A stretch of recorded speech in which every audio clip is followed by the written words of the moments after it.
माता काली का एक ऐसा जागृत रूप जो आज भी उफनती अलकनंदा नदी के बिल्कुल बीचों बीच स्थापित है और यही देवभूमि उत्तराखंड के चारों धामों की रक्षा करती है। आखिर माता काली यहाँ की रक्षक देवी कैसे बनी, इसके पीछे की कहानी जानकर आपके रोंगटे खड़े हो जाएंगे। ये रहस्यमयी कहानी द्वापर युग की है।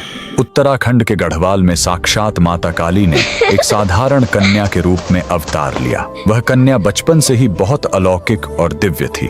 कुछ समय बाद जब उनके माता पिता का निधन हो गया तो उस छोटी सी बहन ने एक माँ की तरह अपने सातों भाइयों का पूरा ख्याल रखा। लेकिन फिर समय का कुछ ऐसा खौफनाक चक्र घूमा कि बिना किसी कारण उनके 5 भाइयों की अकाल मृत्यु हो गई। बचे हुए 2 भाइयों ने अंधविश्वास में आकर अपनी ही बहन के भाग्य और नक्षत्रों को इसका दोषी मान लिया। क्रोध और अज्ञानता में अंधे होकर उन भाइयों ने अपनी ही उस मासूम बहन के प्राण हर लिए। जिस बहन की उन्हें रक्षा करनी थी उसे ही उन्होंने छल से अलकनंदा नदी की तेज धार और लहरों के हवाले कर दिया। लेकिन वह कोई साधारण कन्या नहीं थी। चमत्कार देखिए, माता का ऊपरी हिस्सा मस्तक नदी की तेज लहरों में डूबने के बजाय पानी के ऊपर तैरता हुआ मीलों दूर तक बहने लगा। बहते बहते वह दिव्य स्वरूप श्रीनगर के पास धारी गांव में नदी के बिल्कुल बीचों बीच मौजूद एक विशाल चट्टान के पास आकर रुक गया। वहीं उनके शरीर का निचला हिस्सा बहकर रुद्रप्रयाग के काली मठ पहुंचा, जहां आज भी महाकाली के रूप में पूजा होती है।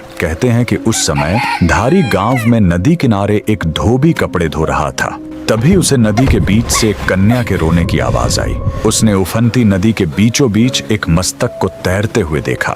वह उसे बचाने के लिए आगे बढ़ा, लेकिन पानी का बहाव इतना तेज था कि उसकी हिम्मत टूट गई। तभी एक अद्भुत चमत्कार हुआ। तेज लहरों के ऊपर चलने के लिए पानी की चमत्कारी सीढ़ियां बन गईं और एक दिव्य आकाशवाणी गूंजी। पुत्र, डरो मत, मुझे इसी चट्टान पर स्थापित कर दो। कांपते कदमों से धोबी ने उन सीढ़ियों पर चलकर जैसे ही उस मस्तक को उठाया और उस विशाल चट्टान पर रखा, वह मस्तक तुरंत एक पाषाण पत्थर की दिव्य मूर्ति में बदल गया। उसी दिन के बाद से वह दिव्य कन्या पूरे विश्व में माता धारी देवी के रूप में पूजी जाने लगी। कहा जाता है कि स्वर्गारोहण के लिए प्रस्थान करते समय स्वयं पांडवों ने भी यहीं रुककर माता के दर्शन किए थे। तब से माता केदारनाथ, बद्रीनाथ और चारों धामों की रक्षक देवी के रूप में देवभूमि की ढाल बनकर बैठी हैं। अगर आपको भी माता की शक्ति पर विश्वास है तो कमेंट में जय माता धारी देवी जरूर लिखें।